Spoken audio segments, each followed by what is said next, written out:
وعباد الرحمن الذین یمشون علی الارض ہونا،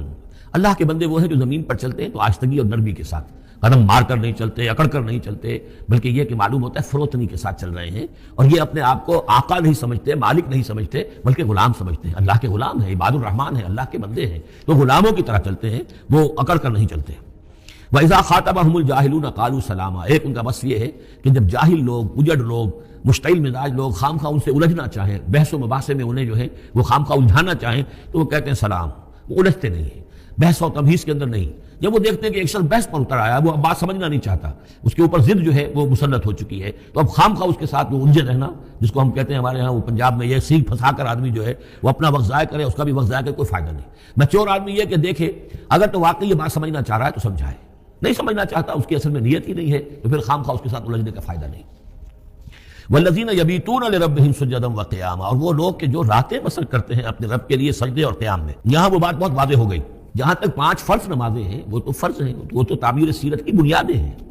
ان کی تو مداومت کرنی ہے۔ والذین یحافظون والذین هم علی صلواتہم یحافظون، لیکن یہ لوگ جو ہیں جن کے دل آشنا ہو گئے ہوں اللہ سے، اگر اللہ کے ساتھ دوستی ہو چکی ہو، تو پھر یہ کہ رات کا وقت ہوتا ہے کہ جس میں وہ پھر بندہ اٹھتا ہے، کوئی دیکھ نہیں رہا ہے، لوگ سوئے ہوئے ہیں، کوئی ڈسٹربنس نہیں ہے۔ ہماری تو آج کل شہری زندگی میں راتوں میں بھی ڈسٹربنس رہتی ہے، لیکن یہ کہ عام طور پر بہرحال دن کے مقابلے میں تو ایک سکون کی کیفیت ہوتی ہے، اس وقت اپنے رب سے راز و نیاز کی باتیں، کبھی اس کے سامنے کھڑے ہیں، کبھی سر بسجود ہیں۔ والذین یبیتون لربہم سجدا وقیاما والذین یقولون، اور وہ کہتے رہتے ہیں سب کے باوجود، ربنا اصرف عنا عذاب جہنم، اے رب ہمارے عذاب جہنم کو ہم سے پھیر دے، دور کر دے۔ یہ سورہ نور میں بھی ہم نے پڑھا تھا کہ وہ ساری شخصیت جو ہے بیان کرنے کے بعد وہ اس کے بعد بھی لرزاں و ترساں رہتے ہیں۔ یوم تتقلب فیہ القلوب والابصار، ڈرتے رہتے ہیں اس دن کے خیال سے کہ جس میں نگاہیں اور دل الٹ دیے جائیں گے قیامت کے دن سے۔ ان عذابہا کان غراما، یقیناً اس کا عذاب جو ہے وہ چمٹ جانے والی شے ہے۔ انہا ساعت مستقر و مقامہ، پروردگار وہ جگہ جہنم جو ہے یقیناً بہت بری جگہ ہے، مستقل قیام کے لیے بھی اور تھوڑی دیر کے لیے بھی۔ جو میں نے عرض کیا تھا کہ دنیا میں بری سے بری جگہ بھی جو ہے اس میں بھی آپ تھوڑی دیر کے لیے جائیں گے تو ریکریشن ہو جائے گی چینج کی وجہ سے، اور اچھی سے اچھی جگہ جو ہے اس میں بھی مستقل رہنا پڑے تو پھر اس کے اندر کوئی حسن اور کوئی جو ہے دلچسپی باقی نہیں رہے گی۔ تو اس کے بجائے جو جنت کا اور جنت کا تصور دیا جا رہا ہے، جنت اتنی اچھی جگہ ہے کہ مستقل طور پر رہنے کے باوجود اس کی دلچسپیوں میں، اس کی رعنائیوں میں کوئی کمی نہیں ہوگی، اور جہنم اتنی بری جگہ ہے کہ ایک لحظے کے لیے بھی کسی کا قدم وہاں گیا تو وہ اپنی پوری جو ہے سختی اس کے اوپر ظاہر کر دے گی۔ والذین اذا انفقوا لم يسرفوا ولم يقتروا وكان بين ذلك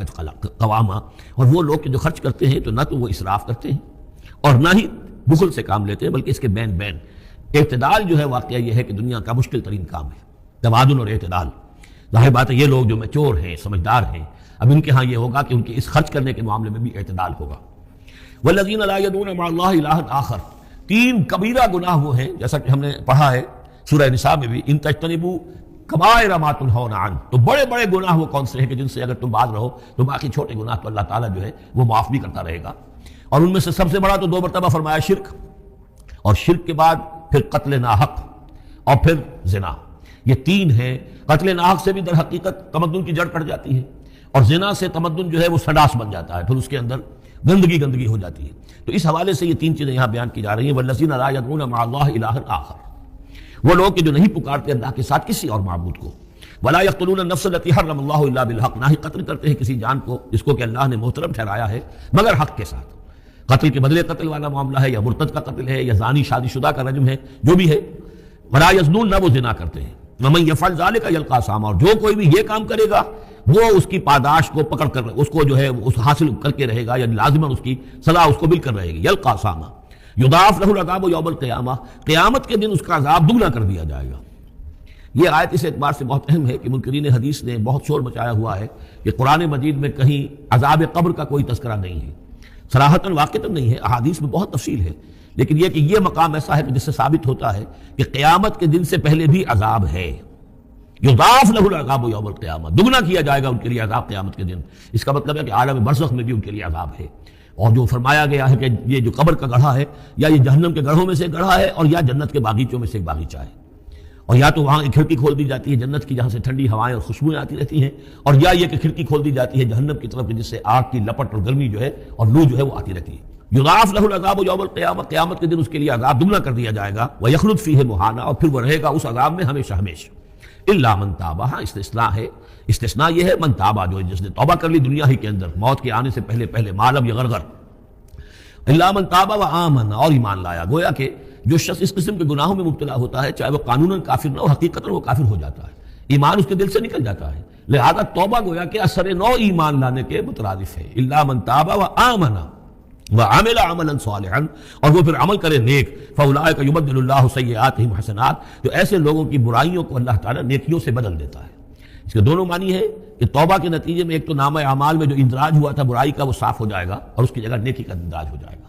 اور یہ معنی بھی ہے کہ زندگی میں اس دنیا میں توبہ کے نتیجے میں اخلاق جو ہے وہ پاک صاف ہو جاتے ہیں، دامن اخلاق کے دھبے دھل جاتے ہیں اور انسان کا جو دامن کردار ہے پھر صاف شفاف ہو جاتا ہے. وَكَانَ اللَّهُ غَفُورًا رَحِيمًا، اور اللہ تعالیٰ غفور الرحیم ہے. وَمَن تَابَ وَعَمِلَ صَالِحًا، اب دوبارہ تکرار کی گئی، اور جو توبہ کرے اور پھر نیک عمل کرے، فَإِنَّهُ يَتُوبُ إِلَى اللَّهِ مَتَابًا، تو وہ ہے کہ جو توبہ کرتا ہے اللہ کی جناب میں جیسا کہ توبہ کرنے کا حق ہے. توبہ کی تسبیحیں ہو رہی ہوں، استغفار کی تسبیحیں ہو رہی ہوں، اور آیت کریمہ کے ختم ہو رہے ہوں 1.25 لاکھ کا اور لاکھ کا، لیکن حرام خوری جوں کی توں جاری ہو، وہ سارے غلط کام ویسے کہ ویسے جاری ہوں، وہ کوئی توبہ نہیں ہے، اس کا کچھ حاصل نہیں. وَالَّذِينَ لَا يَشْهَدُونَ الزُّورَ، اور وہ لوگ کہ جو جھوٹ کے اوپر موجود بھی نہیں رہتے. جھوٹ کی گواہی والی بات نہیں ہے یہاں، لیکن جھوٹ کی گواہی تو گویا کہ اس کے اندر خود بخود امپلائڈ ہے، یعنی ان کے اندر صداقت اور حق کے ساتھ اتنی غیرت ہوتی ہے کہ جہاں کوئی جھوٹ کا گزر بھی ہو وہاں وہ اپنی موجودگی بھی پسند نہیں کرتے. جھوٹ کا دھندا ہو رہا ہو، جھوٹ کا کاروبار ہو رہا ہو، جھوٹ بولا جا رہا ہو، یہ وہاں پر ان کی غیرت اور حمیت جو ہے صداقت کے ساتھ اور سچ کے ساتھ وہ اتنی ہے کہ وہ وہاں موجودگی بھی اپنی برداشت نہیں کرتے. وَإِذَا مَرُّوا بِاللَّغْوِ مَرُّوا كِرَامًا، اسی طریقے سے جب وہ کسی لغو کام کے پاس سے گزرتے ہیں تو اپنے دامن کو بچا کر گزر جاتے ہیں. دیکھیے وہاں بھی تھا سورہ مومنین کو شروع کی آیات میں وَالَّذِينَ هُمْ عَنِ اللَّغْوِ مُعْرِضُونَ، کہ جو لغو سے اعراض کرتے ہیں. اور یہاں یہ کہ اس کے پاس سے اگر گزر ہو بھی جائے اتفاقاً، خود تو قصد کرنا جو ہے بہت دور کی بات ہے، اس کا کوئی امکان ہی نہیں، اتفاقاً آپ راستہ چل رہے ہیں اور دیکھ رہے ہیں کوئی مداری کا تماشا ہو رہا ہے، آپ کا کوئی ارادہ نہیں تھا، لیکن وہاں رکیے بھی نہیں، وہاں سے جو ہے اپنے دامن کو بچاتے ہوئے نکل جائیے. والذین اذا ذکروا بآیات ربہم، اور وہ لوگ کہ جن کو جب ان کے رب کے آیات کے ذریعے سے نصیحت کی جاتی ہے، سمجھایا جاتا ہے، لم یخروا علیہا صما وعمیانا، تو نہیں گر پڑتے اس پر بہرے اور اندھے ہو کر. اس کے بھی دونوں معنی ہیں. ایک تو یہ کہ مخالفت پر اندھے بہرے ہو کر کمر کس لینا، جیسے کہ قریش کر رہے تھے، تو گویا کہ تعریض ہے، ان پر ایک تنزیہ انداز ہے یہ کہ یہ لوگ جس طریقے سے کر رہے ہیں وہ معاملہ اللہ کے بندوں کا نہیں ہوتا. لیکن یہ دوسری طرف یہ بات بھی ہے کہ آیات قرآنیہ کو بھی اندھے بہرے ہو کر تو نہیں پڑھنا ہے اور سننا ہے، بلکہ غور کرنا ہے. افلا یتدبرون القرآن ام علی قلوب اقفالها، تو کیا یہ قرآن کی آیت پر تدبر نہیں کرتے؟ وتدبروا فیہ لعلکم تفلحون، تدبر کرو تب کہ تاکہ تم سمجھو. تو اس طریقے سے محض جو ہے وہ قرآن مجید کو بھی اندھے بہرے ہو کر جو ماننا جو ہے اس سے بھی بہرحال عباد الرحمن جن کی یہاں تعریف کی جا رہی ہے ان کے مقام سے وہ جو مقام ہے ان کے مرتبے سے فروتر ہے. والذین یقولون ربنا هب لنا من ازواجنا وذریاتنا قرۃ اعین، اور وہ لوگ جو کہتے ہیں کہ اے رب ہمیں اپنی بیویوں اور ہماری اولاد کی طرف سے آنکھوں کی ٹھنڈک عطا فرما. یعنی یہ کہ جس راستے پر ہم چل رہے ہیں ہماری اولاد ہمارے گھر والے بھی اسی راستے پر چلیں تاکہ ہماری آنکھیں ٹھنڈی ہوں. ایسا نہ ہو کہ میں تو اللہ کے دین کے راستے کی طرف چلنے کی کوشش کر رہا ہوں اور اولاد کسی اور طرف کو دور لگا رہی ہے، تو ایک کشاکش ہے. پھر یہ جو صورتحال جو ہے فرکشن گھر کے اندر پیدا ہوتی ہے، تو اللہ تو ہمیں ہمارے گھر والوں سے آنکھوں کی ٹھنڈک عطا فرما. اور آنکھوں کی ٹھنڈک ظاہر بات ہے عباد الرحمن کی کن چیزوں میں ہوگی کہ وہ بھی اللہ کے بندے بنے، اللہ کی بندگی کے راستے پہ اختیار کریں. وجعلنا للمتقین اماما، اور ہمیں متقیوں کا امام بنا. اس کا یہ مطلب نہیں ہے کہ امامت کی طلب ہے، بلکہ یہ کہ ہم خود امام ہیں. ایک شخص اپنے گھر کا سربراہ ہے، امام ہے، تو اے اللہ جن کے ہم امام ہیں انہیں متقی بنا دے. اس لیے کہ ظاہر بات ہے کہ میدان حشر میں جب ہم چلیں گے تو اس ایک شخص کے پیچھے اس کی اولاد چلی آ رہی ہے اور معلوم ہو کہ وہ تو جہنمی ہے جو چلے آ رہے ہیں. یہ خود تو بہرحال ایک نیک آدمی تھا نہیں، ہمارے پیچھے جو ہماری نسلیں آئیں اے اللہ انہیں بھی متقی بنا. جن کے ہم امام ہیں، جو ہمارے پیچھے ہیں، جن کے کہ ہم دنیا میں جیسے کہ فرمایا ہے ایک حدیث میں بھی آتا ہے کلکم راعٍ وکلکم مسئول عن رعیتہ، تم میں سے ہر شخص کی حیثیت ایک چرواہے کی ہے اور اللہ نے کچھ نہ کچھ مخلوق جو ہے اپنی اس کے چرواہے کے حوالے کی ہے. تمہاری اولاد ہے، تمہاری بیوی ہے، یہ گھر کنبہ ہے، یہ تمہارا جو ہے یہ گویا کہ تمہارے متبعین ہیں، تمہارے فالوورز ہیں. تو اللہ ہمارے فالوورز کو متقی بنا دے اور ہماری جو امامت ہے وہ متقیوں کی امامت ہو. اولئک یجزون الغرفۃ بما صبروا، یہ وہ لوگ ہیں کہ جن کو بالا خانے ملیں گے ان کے صبر کی جزا میں. انہوں نے صبر کیا. ظاہر بات ہے کہ اللہ دنیا میں بے شمار مواقع آتے ہیں حرام خوری کے، ایک بندہ مومن بچتا ہے. بہت سے مواقع پر اللہ تعالیٰ موقع دے کر آزما لیتا ہے کہ ذرا سی بھی اس کے اندر کمی ہو تو پھر یہ نکل جائے کسی غلط راستے کی طرف. انسان جو ہے صبر کرتا ہے، جذبات کو روکتا ہے، اپنی خواہشات کو روکتا ہے، شہوات کو تھامتا ہے، ان تمام چیزوں کو سنبھال کر یہ سب گویا کہ پوری زندگی صبر ہے. تو بما صبروا اولئک یجزون الغرفۃ بما صبروا، یہ وہ لوگ ہوں گے کہ جنہیں بدلے میں ملیں گے بالا خانے جنت کے ان کے صبر کے عوض وَيُلَقَّوْنَ فِيهَا ان کا استقبال کیا جائے گا وہاں جنت میں، ان بالا خانوں میں، تحیۃ و سلاما، سلام کے ساتھ اور دعاؤں کے ساتھ، خالدین فیہا وہ رہیں گے اس میں ہمیشہ ہمیش، حسنت مستقرا و مقاما بہت ہی عمدہ ہے وہ جگہ، مستقر کے طور پر بھی، مستقل قیام گاہ کے طور پر بھی، اور مقامہ تھوڑی دیر کے لیے بھی۔ تو یہ گویا کنٹراسٹ ہے، جہنم کو فرمایا ساعت مستقرا و مقاما، اور جنت حسنت مستقرا و مقاما۔ قل ما یعبأ بکم ربی، اے نبی ان سے کہہ دیجئے میرے رب کو تمہاری کوئی پرواہ نہیں ہے، یہ نہ سمجھو کہ میں تمہارے پیچھے اپنے آپ کو ہلکان کر رہا ہوں، تو میرے رب کو کوئی تمہاری ضرورت ہے، میرے رب کی کوئی ضرورت اٹکی ہوئی ہے تمہارے بغیر، وہ بات پوری نہیں ہوگی،